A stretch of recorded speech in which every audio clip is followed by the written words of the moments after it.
每日面对形形色色的挑战，从选品策略到直播技巧，从与供应商的周旋到与观众的互动，每一步都凝聚着他的汗水与智慧。而沈浩明则踏上了前往成安县工地的征途，他的任务是深入调查工程延期背后的真相。初到工地，沈浩明便被这里杂乱无章的景象所触动。钢筋随意堆放在露天场地，经受着风吹雨打，表面已开始出现锈迹。显然，这样的存储方式极易导致钢筋氧化，影响工程质量。随着时间的推移，沈浩明逐渐与工人们建立了信任。在一次次的闲聊中，他从工人们的口中得知了更多关于工程延期的细节。在建的楼房中，窗户尚未安装，内部材料毫无保护措施，一旦遭遇雨季，后果不堪设想。除了天气因素外，管理上的疏漏、材料的不当存放以及施工标准的缺失，都是导致工程进度受阻的重要原因。面对这些问题，沈浩明决定采取行动。他召集了所有工人，首先亮明了自己的身份与来意。客套话我就不多说了，我这次来这儿，主要是调查我们工程延期的问题。随后详细列举了他在工地中发现的种种问题，从钢筋的锈蚀到楼内材料的保护，从施工标准的缺失到管理上的漏洞。沈浩明深知，如果这些问题不解决，工程将无法通过验收，更无法按时交付。于是他果断提出了返工的要求。然而这一决定并未得到所有人的支持。带头的小包工头首先提出了异议，他声称公司目前资金紧张，无法支付返工所需的费用，要求沈浩明先解决资金问题，工人们才愿意继续工作。同时他还强调自己只是按照公司的要求施工，对于工程质量问题并无直接责任。面对这样的回应，沈浩明并未动摇，他敏锐地察觉到工人们施工质量的低下以及缺乏统一标准的问题。为了激励工人们提高施工质量，沈浩明提出了签署个人合同的想法。他承诺，只要工人们能够按照标准施工，保证工程质量，他将亲自监督工资的发放，确保每个人的劳动都能得到应有的回报。然而这一提议却遭到了小包工头的误解，他认为沈浩明此举意在挖角，试图将他的团队纳入麾下。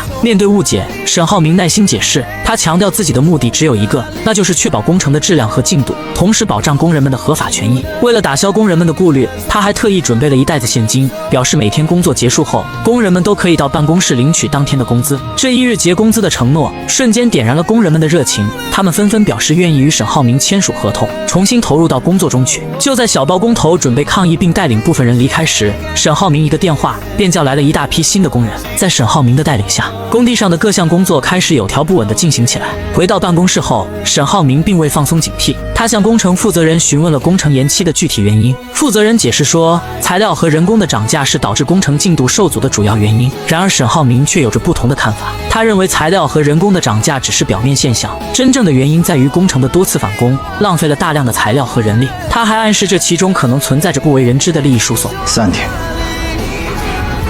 就3天时间，把整个项目初始到现在所有采购的报价、实际支出、员工工资整理一遍给我。与此同时，另一边的许岩也在为自己的事业奋斗着。他成功申请成为了单独直播间的主播，开始了自己的带货之旅。在一次直播中，陈琳偶然刷到了许岩的直播间，并将这一消息告诉了沈浩明。于是当沈浩明看到直播间里的许岩正在热情地推销无骨鸡爪时，他的目光被一个疯狂下单的观众所吸引。查看头像后，他发现这个人竟然是沈浩辰。于是一场无声的较量在直播间里悄然展开。沈浩明也加入了疯狂下单的行列，与沈浩辰争起了榜一大哥的位置。然而最终还是沈浩辰更胜一筹，稳稳守住了榜首。这50、70、100的，这好几百单了，能吃完吗？搞批发的？你管他是不是搞批发的呢？这就是他直播间的金主爸爸，妥妥的榜一大哥。许岩从未料到，在直播间里那个疯狂下单、占据榜一大哥之位的温暖的港湾，其真实目的竟是为了与他见上一面。面对这份突如其来的关注，许岩内心五味杂陈，本打算婉言拒绝这份不期而遇的邀约。然而直播公司的老板却极力劝说许岩把握住这次机会，认为这或许能为他的直播事业带来新的突破。在工作的重压与老板的期许下，许岩最终无奈妥协，接受了与榜一大哥见面的提议。约定的日子如期而至，许岩踏入了一家静谧的咖啡店，心中暗自揣测着即将见面的榜一大哥会是何等模样。他原以为会是一位中年男士，却不料被告知并不是他。正当他四处张望，心中充满疑惑时，一个熟悉的身影悄然出现在他的身后。嫂子，竟然是沈浩辰。原来沈浩辰因长久未能见到许岩，心中思念难耐，无奈之下才想出了这个别出心裁的办法。榜一大哥，温暖的港湾。我们老师教我的，家就是温暖的港湾。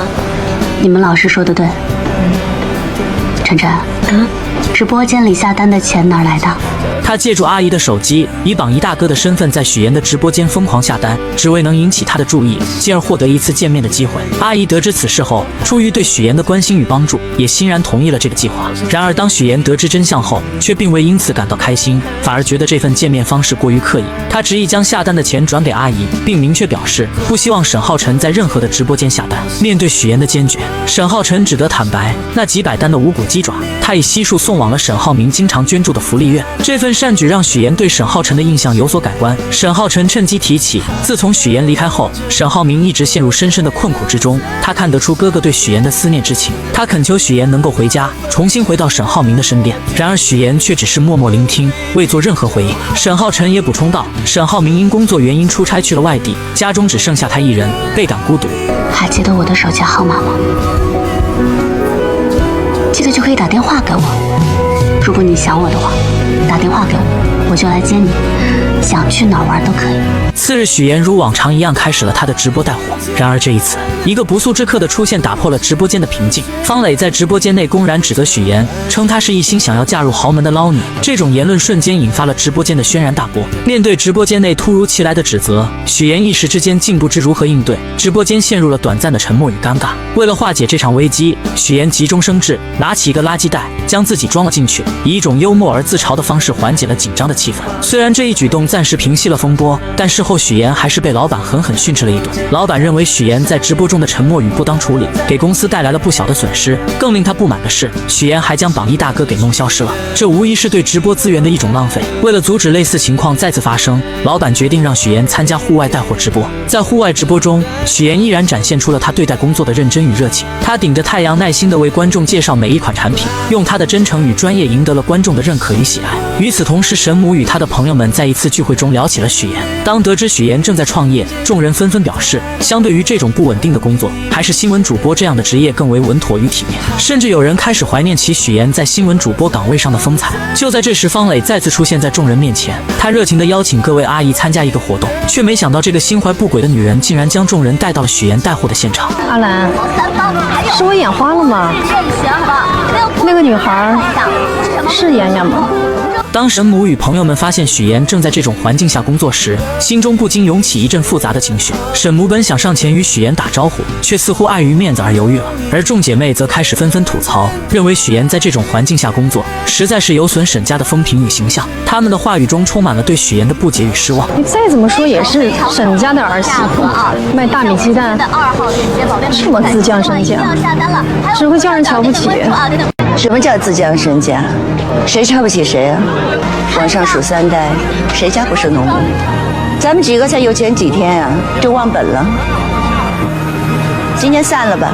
曾经的沈母对许妍百般挑剔，处处看不顺眼。然而当她真切感受到许妍内心的情感与坚韧后，她开始坚定维护许妍，诉说起曾经的种种经历，让众人都感受到了许妍并不是一个普通的女孩。为了帮助许妍，随行的阿姨留下购买许妍在直播中带货的商品，沈母还特意吩咐司机下车，要求每样商品都买上100份。许妍看着眼前这热闹又带着温情的场景，再抬头望向车上的沈母，心中五味杂陈。她深知自己此刻仍在沈家的庇护与帮助下，也真切地感受到了沈家人那份沉甸甸的关心。然而一直忙碌于户外直播事务的许妍，直到晚上才处理完所有的事情。疲惫不堪的她正准备收拾东西回家，却意外地看到了开着奔驰大 G 前来的沈浩明。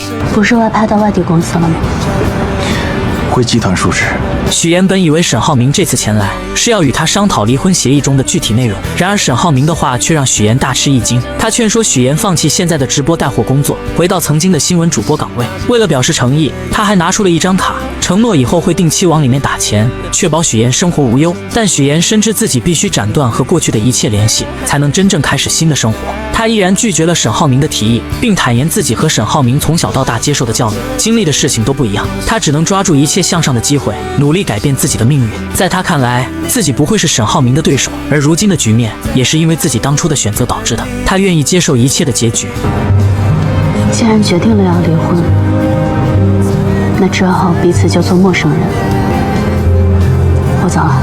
留在原地的沈浩明，直到这一刻才如梦初醒。他终于明白，原来曾经有一份美好的婚姻摆在自己面前，他却不懂得珍惜。直到失去许岩之后，他才后悔莫及。但如今一切似乎都已经无法挽回。第二天，许岩像往常一样来到公司，却被老板叫到了办公室。原来老板因为昨天的大卖，意外得知了许岩的真实身份竟是沈家的儿媳。老板心中顿时打起了小算盘，他决定让许岩利用婆家的关系进行带货，专门推销那些高端的女装。他幻想着，当那些高端的社会人士穿上这些衣服出现在直播间后，销量一定会瞬间飞起。然而许岩想都没想就拒绝了老板的提议。他深知曾经的自己就是凭借着沈家的关系，从默默无闻的编辑成为了新闻主播，但那并不是他真正想要的生活。他不想再依赖任何人的关系来获得成功。拒绝后的许岩本想着结算自己的工资后便离开这个让他感到压抑的地方，然而当老板打开工资单后，他却发现原本是2万的工资，经过各种扣除后，竟然只剩下了1400元。老板还振振有词地说需要支付助理网络支持等费用。更让许岩感到气愤的是，老板还试图蛊惑他继续打造豪门人设，利用沈家的名气来吸引更多的观众和买家。工资明细，麻烦发我邮箱。我不干了。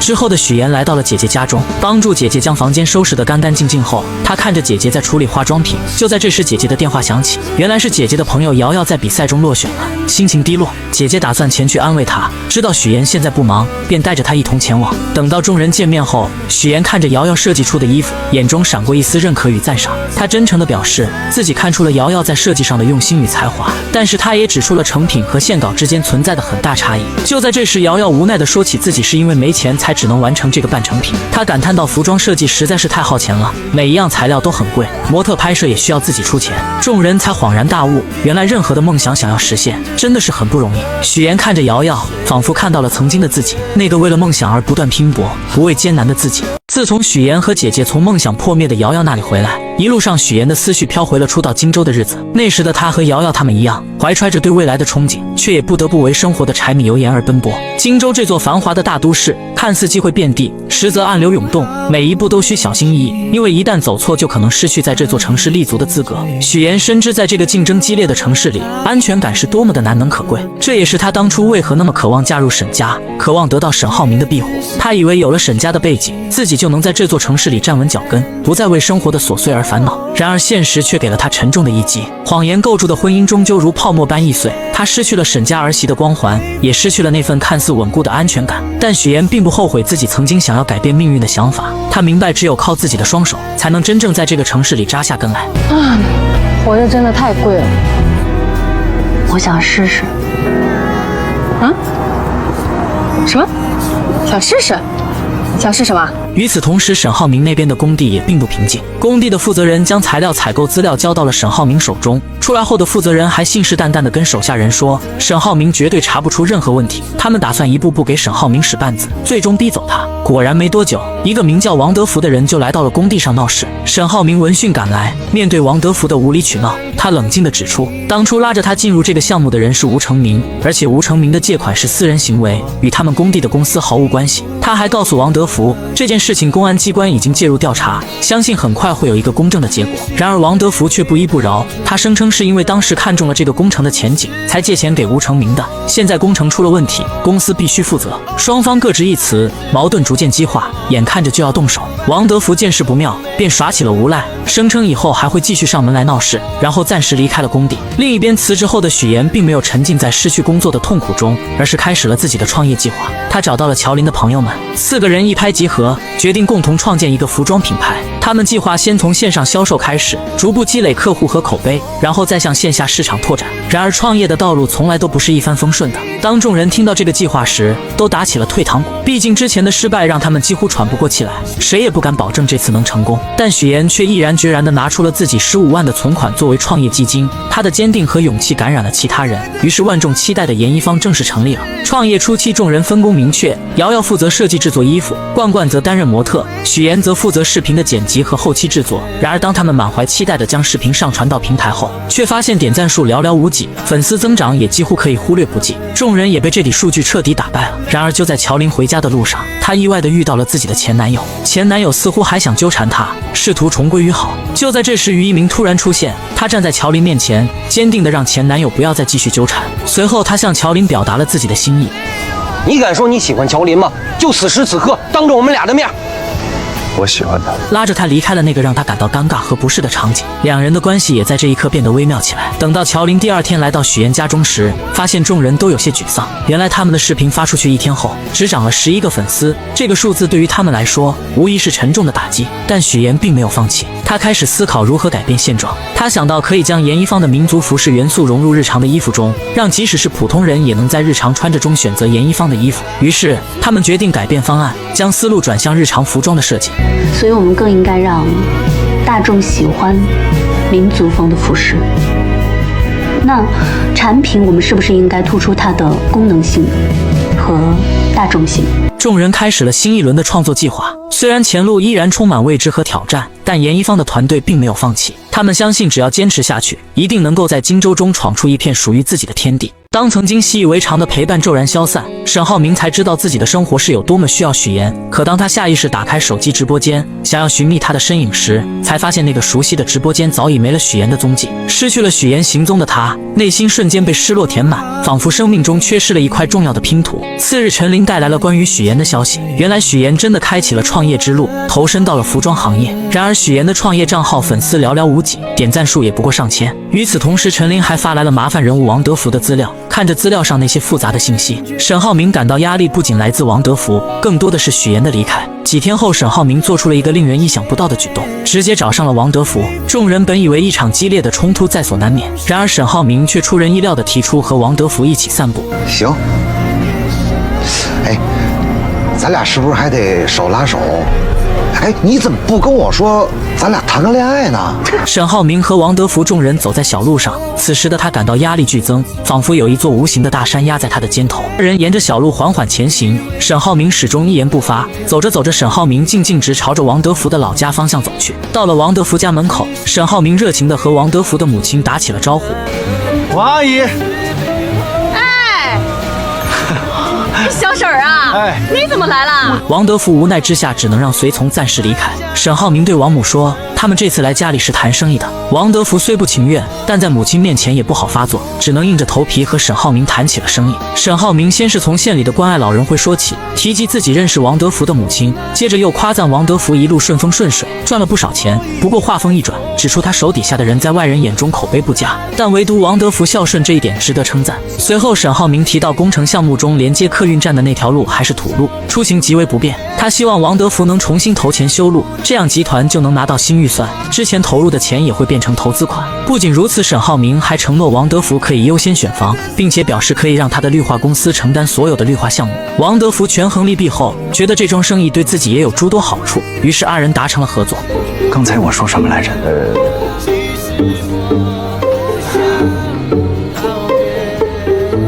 今晚的夜色不错，真不错，还拉了个手。第二天，工地负责人提着酒找上了沈浩明，本以为能靠这番诚意打动沈浩明，让他对自己之前的行为既往不咎。然而沈浩明却神色冷峻，直接告知负责人自己已经找到了新的总经理来替换他，并拿出了负责人吃回扣的铁证。负责人顿时脸色煞白。沈浩明接着说自己可以不追究他的责任，但必须要知道他背后的保护伞是谁。负责人深知自己已无退路，只能如实交代。沈浩明将收集到的所有证据整理好后交给了沈父。沈父看着这些证据，表情严肃。他深知公司内部的问题远比想象中复杂，他叮嘱沈浩明对于之后许妍离婚的事情要冷处理，以免引起不必要的麻烦。沈浩明点头应下，随后离开了沈父的办公室。沈父坐在椅子上，陷入了沉思。待沈浩明离开后，他敏锐的目光落在了公司内部的毒瘤瞿明成，而此时的瞿明成知道自己暴露，也开始了自己的行动。鸿运的事败露了，老沈肯定会有所警惕。现在对他们最致命的事就是沈浩明的婚姻。有传闻他们夫妻俩还闹离婚，你去调查一下，一定要拿到沈浩明离婚的证据。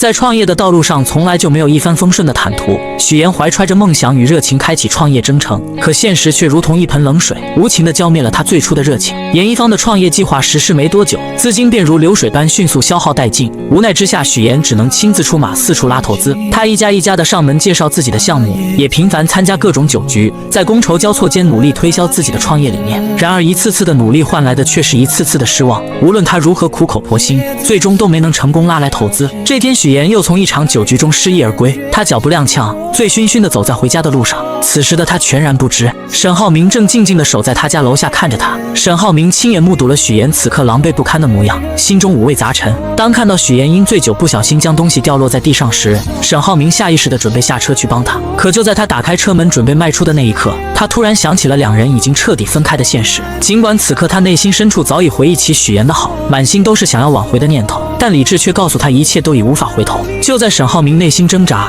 准备转身离开的时候，乔琳出现了。你在这儿干嘛呢？我来看一下妍妍。不需要，我今天也想替我妹妹说句话。乔琳看到沈浩明后，便开始说起许岩和他之间的事情。他认为许岩固然有错，但沈浩明也并非毫无责任。当初许岩拼尽全力想要挽回他们之间的感情，可沈浩明却执意要分开。如今走到这一步，是双方共同作用的结果。而此时的沈浩明内心其实是真心想要帮助许岩的，只是碍于种种复杂的情感和现实因素，他终究还是没能迈出那一步。我是真心想帮他的，可是他拒绝。你帮我劝劝他。我劝不了，我劝不了一点。我们妍妍现在一分一毛都不会再用你的了，你要不还是赶紧走吧，以后也别再来了。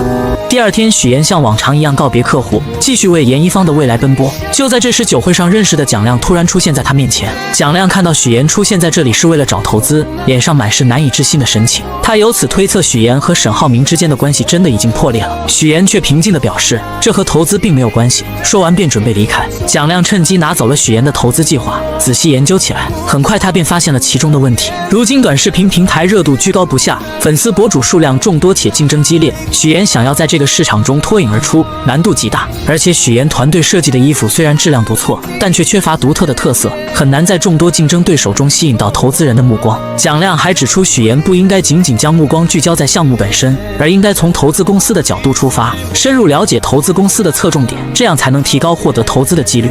你站在投资人的角度上，你会投这个项目吗？以现在的成色，我不会投。说完这些，蒋亮还主动提出可以介绍一个免费的摄影师给许岩团队。许岩觉得这或许是个不错的机会，于是二人便顺理成章地加上了微信。另一边，沈浩明在长安县的工程上遇到了不少麻烦，但他凭借着自己的能力和智慧，成功解决了问题，并顺利返回了总公司。虽然回到总公司后，他依旧处于坐冷板凳的状态，但沈浩明并没有气馁，他心中早已有了新的计划，打算从一对即将回国度假的巴莱金夫妇入手，与他们展开合作，以此推动金达的海外市场拓展。为了能够顺利达成合作，沈浩明安排陈琳先去打探巴莱金夫妇的口风。陈琳费尽周折找到了巴莱金，然而巴莱金却对工作的事情毫无兴趣。此时的他心中只有自己的妻子，只希望能够陪着她度过一个轻松愉快的假期。在他看来，人生中最重要的是家庭，工作只是生活的一部分，不应该占据太多的时间和精力。他享受与家人在一起的每一刻，不愿意被工作上的事物打扰这份宁静与美好。你应该还是单身吧？是的，等你结了婚就知道，事业不过是人生的一小部分。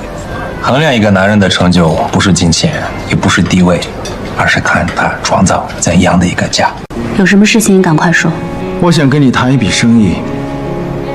知道你创业有资金困难，就当做给你一个融资的机会吧。让人万万没想到，沈浩明在事业中又一次陷入了需要许岩出手相助的境地。原来沈浩明通过多方打探，得知此次合作的关键客户极为注重家庭氛围，无奈之下，他只能硬着头皮再次拨通了许岩的电话。见到许岩的沈浩明故作镇定，却又带着一种难以掩饰的高高在上，提及许岩目前创业面临的资金困境，提出若许岩能与他达成合作，便给予他所需的投资。是你遇到的困难比较大吧？要找我帮忙，就不要摆出一副高高在上的姿态。然而许岩一眼便看穿了沈浩明此刻的窘迫，明白他定是遇到了极为棘手的事情，才会如此急切地找上自己。沈浩明见状，知道自己无法再维持那副高姿态，只得放下身段，诚恳地向许岩说明情况。他表示需要许岩和自己再次以夫妻和睦的形象出现在巴莱金夫妇面前，以此博得客户的好感与信任。随后他将相关资料递到许岩手中，许岩接过资料，仔细了解情况后，开始与沈浩明谈起收益问题。当得知沈浩明若能成功完成此次合作，将获得高达10个亿的收益时，许岩心中有了计较，他果断提出要100万的报酬。这一数字让沈浩明大为惊讶。做服装这个行业是很烧钱的，你100万砸进去，水花都看不见。这样吧，我给你1000万，我来入股。不过许岩态度坚决，他希望与沈浩明之间保持清晰的界限，只拿着100万佣金，其他的并不属于自己。就这样，曾经的真夫妻，如今为了各自的目的，变成了一对假夫妻。二人开始精心策划针对巴莱金夫妇的行动方案。第一次，他们以火热的芭比形象出现在巴莱金夫妇面前，试图营造出一种热情洋溢的氛围。然而，巴莱金夫妇对此并不感兴趣。首次尝试失败后，许岩和沈浩明并没有气馁，而是迅速调整策略。他们通过进一步了解巴莱金夫妇的喜好，以暮光之城的形象再次出现在这对夫妇面前。这一次，他们的装扮和氛围果然赢得了巴莱金夫妇的喜爱。凭借这次成功的亮相，许岩和沈浩明趁机巧妙地打探到了他们所住房间的号码2132。于是第二天，二人特意入住隔壁的2130房间，为接下来的行动做准备。入住后，许岩和沈浩明精心准备了一份浪漫的蛋糕套餐，请给2132送一个最贵、最好的浪漫套餐。记得在蛋糕上面写着 "I love you" 几个字。他们安排酒店工作人员将蛋糕送去巴莱金夫妇的房间，很快蛋糕便被送到了指定地点。巴莱金的妻子看到如此浪漫的场景，顿时满心欢喜。等到时机成熟之后，许岩和沈浩明便来到巴莱金夫妇的房间外敲门。进入房间后的许岩看到蛋糕已经被吃了一部分，说到这个浪漫套餐原本是自己订的，却不小心送到了隔壁房间。看着已经被享用的蛋糕，许岩又大方地表示，这个蛋糕就送给巴莱金夫妇，希望他们能度过一个美好的二人时光。同时，他还热情地邀请巴莱金夫妇晚上去酒店的草坪上观看节目。巴莱金夫妇欣然答应，于是众人顺理成章地约定晚上一起去草坪。夜幕降临，众人如约在草坪上见面，相互认识后便开启了愉快的夜晚生活。台上精彩的节目正在上演，其中一个环节是邀请观众进行情侣默契考验，获胜者可以获得精美礼物。巴莱金夫妇自告奋勇，第一个上台尝试。这对恩爱的夫妻果然默契十足，在你比划我猜的游戏中迅速猜对了题目，引得台下阵阵掌声。然而就在巴莱金夫妇进行第二个游戏时，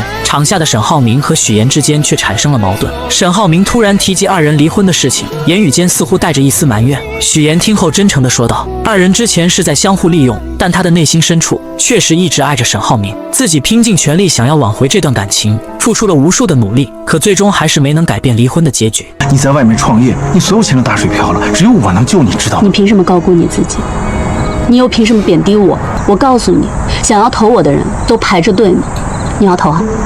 你排队好了。哎，你们夫妻俩要不要试一试啊？很好玩的。我们很好玩的。你要玩吗，老公？来啊！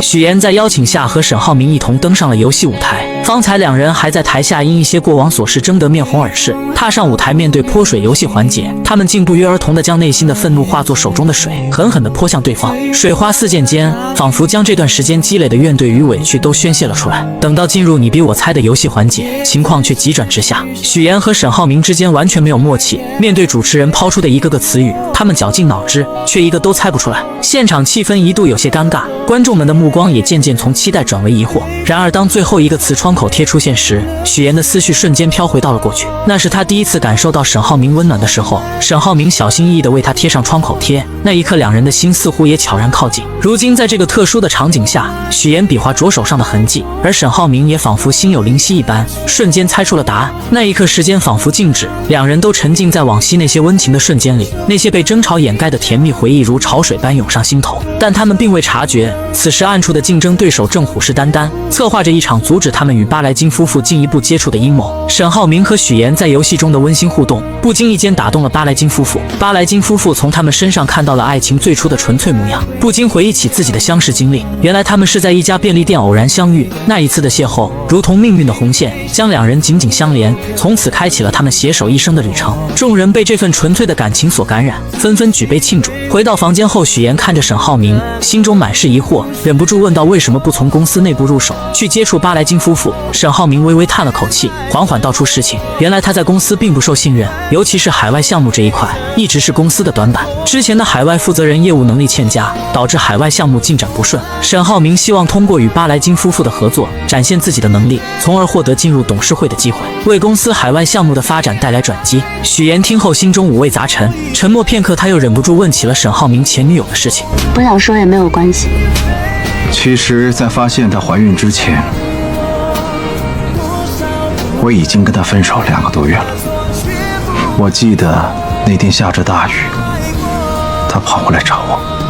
沈浩明的思绪被拉回到过去，一个女孩冒雨前来，满脸泪痕地向他诉说自己怀孕的消息。女孩说，这次如果再次打掉孩子，以后可能再也无法生育。我今天来就是想告诉你，你有一个孩子，未来我也会跟孩子说他是有爸爸的。我没有想要你负责。说完一切的女孩便准备离开。沈浩明看着眼前脆弱的女孩，心中满是怜悯与责任。他决定陪女孩一起面对。后来女孩顺利生下了孩子，然而命运却对他们开了一个残酷的玩笑。不久后，女孩在一次潜水时遭遇洋流，不幸被冲走，从此消失在了茫茫大海中。沈浩明悲痛欲绝，但他知道自己必须承担起照顾孩子的责任，于是他将孩子接回了家中。这件事被沈浩明的父亲知晓后，父亲一直对他放心不下，处处限制他的行动。许岩听后心中若有所思，他说道：“父亲这么做很有可能是为了在公司里保护你，不想让你因为一些冲动决定而陷入困境。”你是在安慰我吗？对啊，作为合作伙伴来讲，我希望你时刻保持一个好的状态。然而他们万万没有想到，竞争对手并没有善罢甘休。第二天，竞争对手趁沈浩明和许岩外出时，悄悄潜入了他们的房间。他不仅拍下了两人之前争吵的画面，还发现两人分房而居的事实。果然是假的真不了啊！你不用谢我，我们是按合同。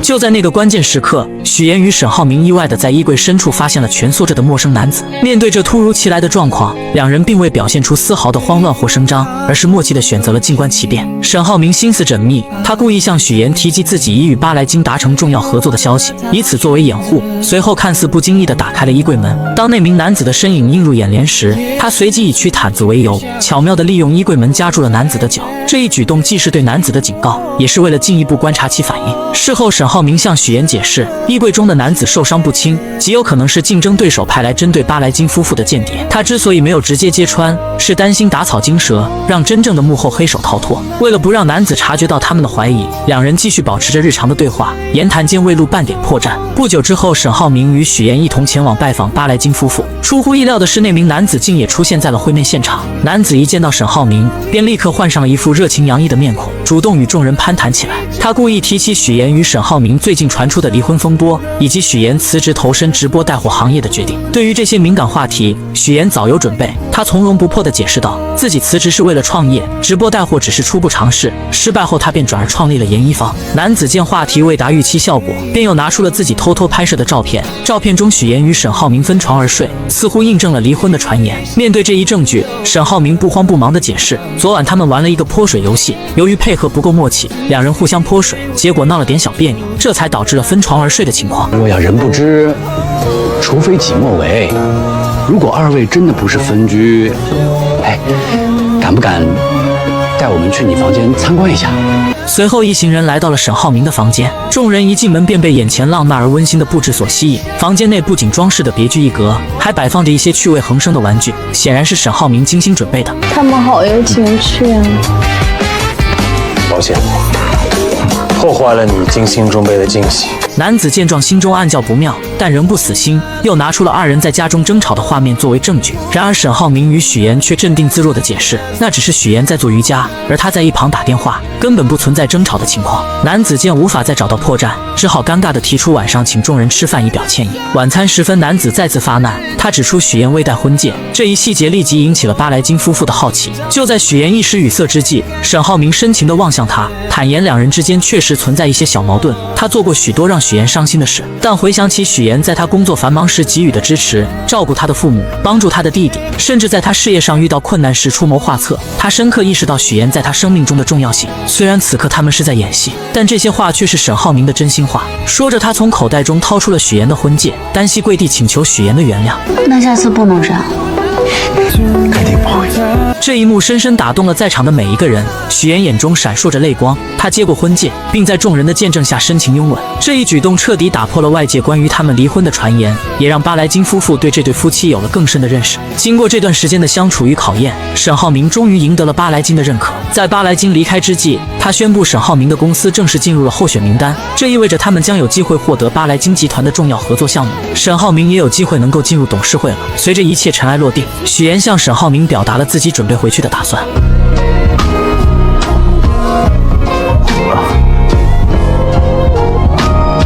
不好意思，这几天我习惯了。这个习惯可以改。你找投资人为什么不早告诉我？我那个时候，我为什么要告诉你啊？我和你什么关系啊？许岩终究还是刀子嘴豆腐心，尽管事先坚决表明不让沈浩明送他回家，可最后还是坐上了沈浩明的奔驰大 G。车内原本平静的氛围，却因蒋亮曾对许岩施以援手这件事而急转直下，二人再度陷入激烈的争吵之中。许岩一股脑地将心底的积怨倾吐而出，他直言自己第一次与沈浩明见面时假装晕倒，在学校他学习的是街舞，而非优雅的芭蕾。沈浩明每次送他的礼物都像是早已过时，就连他那标志性的大油头，多年来一直未曾改变，还有他故意戴上眼镜，试图营造出的老前锋。甚至许岩还提及在沈浩明之前，自己有过不少感情经历，而沈浩明也不甘示弱，他透露给许岩包扎伤口的创口贴其实是秘书买的，当时在工作室念出的网络博文也是自己故意为之。许岩为他挑选的衣服没有一件能让他满意，就连在许岩家宴上品尝到的菜肴也让他觉得味同嚼蜡。在激烈的争吵声中，沈浩明一气之下将车停在路边，两人关系瞬间降至冰点，再次分道扬镳。3天后8号上午10点，民政局办离婚。回到家的沈浩明看到沈浩晨正坐在书桌前写作业，他注意到沈浩晨最近的语文成绩有所下滑，便提及是否需要请个老师来辅导。沈浩晨却告诉他，之前一直是许岩在帮助自己学习语文。接着沈浩晨问起哥哥什么时候能把嫂子接回来，他直言沈浩明明明心里很想念许岩，却总是嘴硬不承认，还鼓励沈浩明，男生被女生拒绝是很正常的事，就算被拒绝多次，也要努力把女生追回来。沈浩明听后心中五味杂陈，回想起弟弟的话，他内心深处那股对许岩的眷恋被重新点燃。当晚他鼓起勇气给许岩发信息，希望他能再次陪自己与巴莱金先生共进晚餐。然而此时的许岩仍在气头上，毫不犹豫地以没时间为由拒绝了他。沈浩明无奈之下只好提到会给许岩报酬，可这条信息发出去后，两人之间的联系又一次陷入了僵局。怎么追回来？难道还要跟他吵架吗？我真是一头猪！另一边，获得100万资金注入的许岩全身心地投入到公司装修中，他精心挑选场地，租下了一个宽敞明亮的空间，还购置了各种全新的电脑等设备。严一方就这样从一个在家办公的简陋小工作室，摇身一变成为了一家初具规模的小公司。许岩看着焕然一新的办公环境，心中充满了对未来的期待和憧憬。与此同时，沈父在晚上约见了沈浩明。原来公司即将围绕018号项目展开开发工作，而在开发过程中，意外发现核心区域有一块120亩的土地，竟然在10年前就被沈浩明收购了。父子俩在夜晚的灯光下就此事展开了深入的交谈。沈浩明回忆起10年前的情景，那时这块地不仅远离市区，而且十分荒芜，几乎没有任何开发价值，所有人都对他避之不及。但沈浩明却独具慧眼，他敏锐地察觉到这块地距离高铁站非常近，随着交通的发展，未来人们一定会围绕高铁区域进行规划和建设，这里必将蕴含着巨大的商机。于是他积极动员大学同学一起投资，最终成功拿下了这块地。如今面对公司的发展需求，沈浩明经过深思熟虑，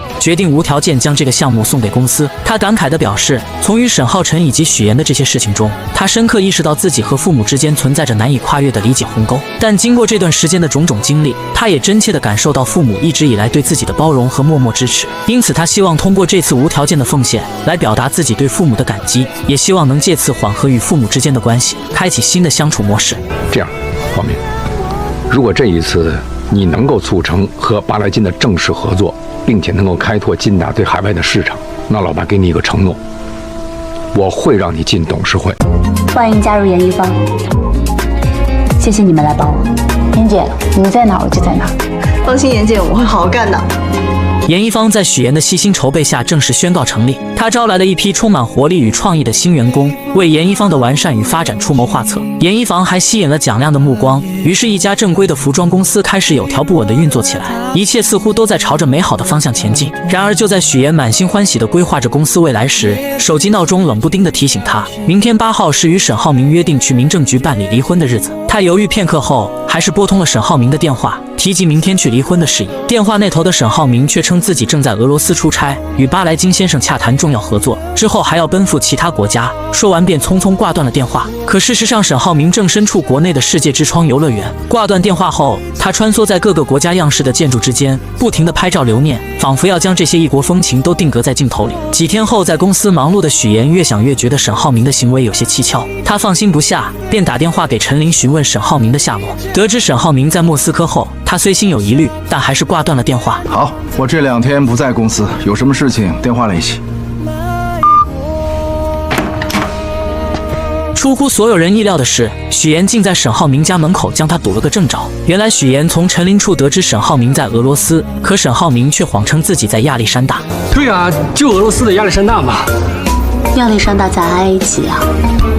谎言被拆穿，沈浩明有些慌乱，无奈之下只好编造借口，称自己今天约了医生，要去医院看病。许岩只好陪着沈浩明前往医院。到了医院，经过一系列检查，沈浩明身体并无大碍，但他哪肯轻易放过这个拖延离婚的机会，于是又要求医生给自己进行全方位的体检。他故意磨磨蹭蹭，在各个检查项目间来回折腾，只为能多拖住许岩一些时间，让他无法与自己顺利离婚。在最后的体检环节，沈浩明更是夸张，直接在厕所待了半个小时，最后还是许岩实在等不及，去厕所叫他出来。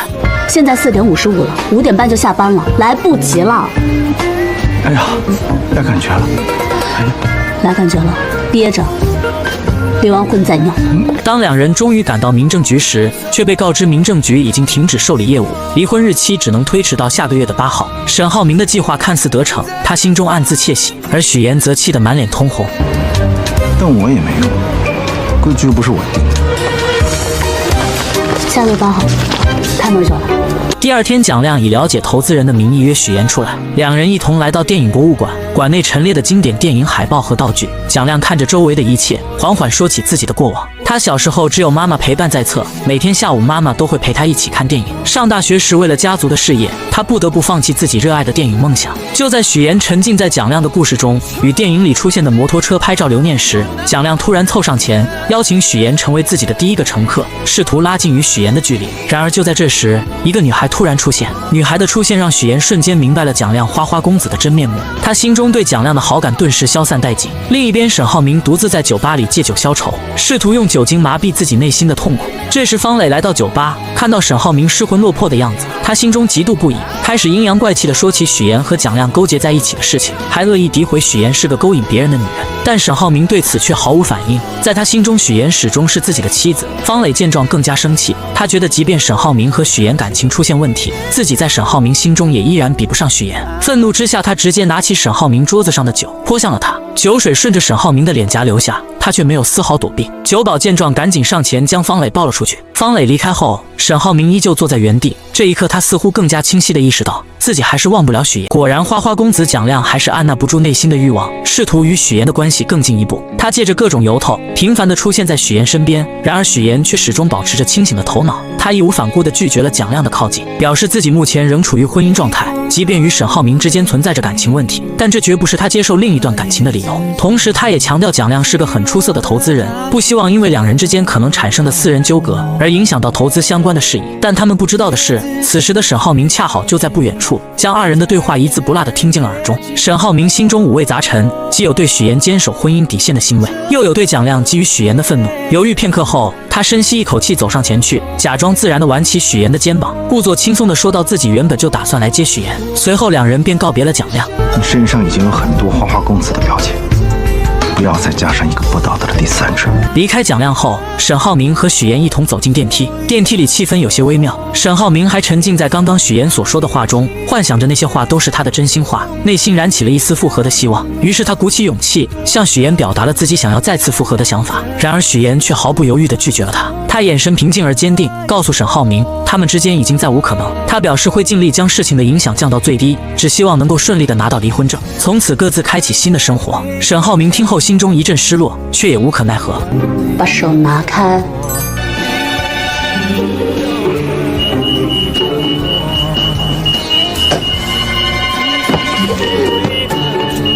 不要占用公共资源。回到家后，许岩的姐姐看到他回来，便忍不住问起他和蒋亮之间的事情。许岩没有丝毫犹豫，直截了当地说自己和蒋亮之间没有任何超越工作之外的关系。说完，他便回到自己的房间。坐在化妆镜前的许岩目光落在了首饰盒中的婚戒上，那枚婚戒曾经见证了他和沈浩明的甜蜜与誓言，如今却成了过去式。姐姐随后走进房间，好言相劝，希望许岩能够和沈浩明复合，毕竟两人曾经也有过美好的回忆。但许岩依旧不为所动，他坚定地告诉姐姐，自己现在将所有的重心都放在了严一方上，不想再和沈浩明有过多的接触。姐姐见劝说无果，只好无奈地离开。许岩独自回想起和沈浩明在一起的点点滴滴，那些曾经的欢笑与泪水，争吵与和解，如同电影般在他脑海中不断放映。他这才发现原来二人之间的感情并没有随着时间而完全消散，心中不禁泛起一丝涟漪。而在另一边的方磊家中，方磊因为沈浩明的事情而借酒消愁，他一杯接一杯地灌着酒，试图用酒精麻痹自己内心的痛苦。就在他醉意朦胧之时，韩卫平突然出现在他的家里。韩卫平看着方磊失魂落魄的样子，心中有些不忍，便开始劝说起他来。他语重心长地告诉方磊，如果想要爱别人，首先应该学会爱自己，只有先将自己的事情处理好，把自己的生活过好，才能拥有爱别人的能力。然而此时的方磊已经陷入了对沈浩明的执念中无法自拔，他执拗地认为自己只爱沈浩明一个人，其他人在他眼中都变得微不足道。就在这时，韩卫平突然靠近方磊，吻上了他。这个突如其来的吻让方磊有些措手不及，但在酒精的作用下，他也没有拒绝。激情过后，两人坐在窗边，韩卫平看着方磊，缓缓说起这么多年来，方磊一直执着地追求沈浩明，却忽略了自己真正的需求和感受。如果有机会搞垮他，你感兴趣吗？你为什么会说出这种话？因为我不想你在深渊里越陷越深。第二天来到公司的韩卫平便以去见沈浩明为借口，从陈琳手中顺利拿到了公司战略合作计划。他趁陈琳不注意，迅速拍下了照片，为之后自己的计划做好了准备。与此同时，在研一方里，许岩和团队成员们正为第一批货物的出货量和样式忙碌着。为了能够让研一方在市场上一炮而红，大家经过反复讨论，决定从小规模入手，采用人工编制的办法制作更加精美的成衣。最终，众人定下了第一批5个款式、限量100件的计划。计划确定后，大家又开始商量如何将这些衣服推广出去。大家各抒己见，为研一方的发展出谋划策，都对未来充满了期待。灭妻一时爽，追妻火葬场。沈浩明在过往与许岩的感情纠葛中，种种不当行为让两人关系降至冰点。如今为了挽回这段岌岌可危的感情，沈浩辰可谓是绞尽脑汁。他精心策划，以自己参加马术比赛为由，将许岩和沈浩明约到了马术中心。到了地方后，他又刻意为二人创造出独立相处的空间，满心期待着两人能借此机会重归于好。然而事与愿违，许岩似乎并不领情，他以自己要开会为借口，神色平静却坚定地准备离开。更让人意外的是，沈浩明竟眼睁睁看着许岩离去，没有丝毫挽留的意思。沈浩辰回来后，看到这番景象，顿时气不打一处来。他开始责备沈浩明，认为沈浩明不该干坐在这里，而应该立刻去追许岩，把事情解释清楚，挽回这段感情。就连我们小朋友都知道，做的错事就要改。您惹嫂子生气了，现在她不理你了，你不得主动出击啊！回到家中，沈浩明又遭到了母亲的劝说。沈母语重心长地说起许岩对沈浩明的感情，他表示许岩对沈浩辰的关心，其实都是源于对沈浩明的在意。这么多年过去，沈母也看出了许岩对沈浩明是真心实意的，而如今两人走到这一步，他觉得自己也有责任，当初不该用门当户对这样世俗的标准去要求许岩，这才造成了如今这难以挽回的局面。沈母还说自己很喜欢许岩，从他身上能看到自己当年的影子，那股坚韧和对感情的执着。大姨妈妈，我不管你用什么方法，都把妍妍给我追回来。娶她的时候，就没想过跟她分开。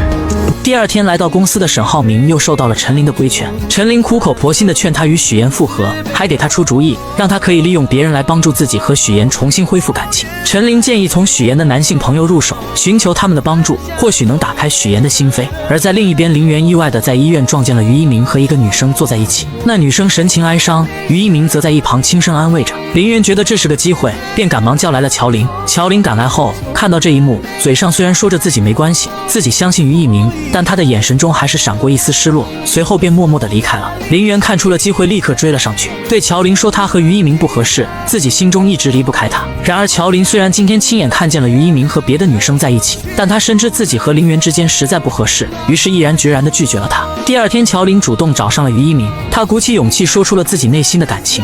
于一鸣，我喜欢你。之后，他提起了当天在医院看见于一鸣和女同事坐在一起的场景，他觉得两人之间似乎有更多的事情需要考虑。于一鸣连忙解释说，当天是女同事第一次遇见治疗无效去世的病人，自己只是去安慰一下。可乔琳心中还是有所芥蒂，她不知道自己是否还能完全信任于一鸣，也不确定两人的感情是否能经得起这样的考验。所以，我想有没有可能用1个星期的时间，我们彼此都再想想清楚呢？这1个星期我们不要联系了。然而之后沈浩明找上了于一鸣，两人在酒馆中相对而坐，脸上都带着几分落寞。他们开始倾诉彼此之间遇到的感情问题，都觉得自己无力挽回心上人的心。在这个艰难的时刻，他们都需要对方的帮助来度过这场感情危机。经过一番交谈，两人一拍即合，挽回女友计划就此敲定。他们决定互相帮助，利用彼此的优势和资源为对方出谋划策，试图重新赢回心上人的爱。我们结盟吧，我们都喜欢上了这对姐妹。姐夫，妹夫，姐夫，妹夫。